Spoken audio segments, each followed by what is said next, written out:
ఎప్పటికీ తన గుప్పెట విప్పదు, ఎవ్వరికీ తన గుట్టును చెప్పదు. ఎందుకిలా ఎదురైనది పొడుపు కథ? తప్పుకునేందుకు దారిని ఇవ్వదు, తప్పు అనేందుకు కారణముండదు. చిక్కులలో పడడం తనకేం సరదా?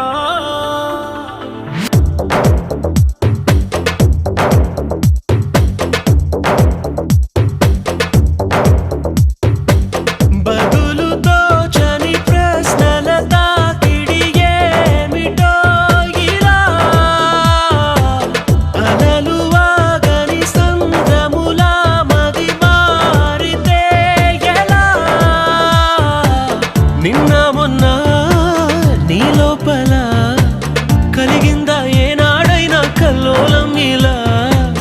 ఈ రోజేమైందని ఏదైనా ఎందని నీకైనా కాస్తైనా అనిపించిందా? ఎప్పటికీ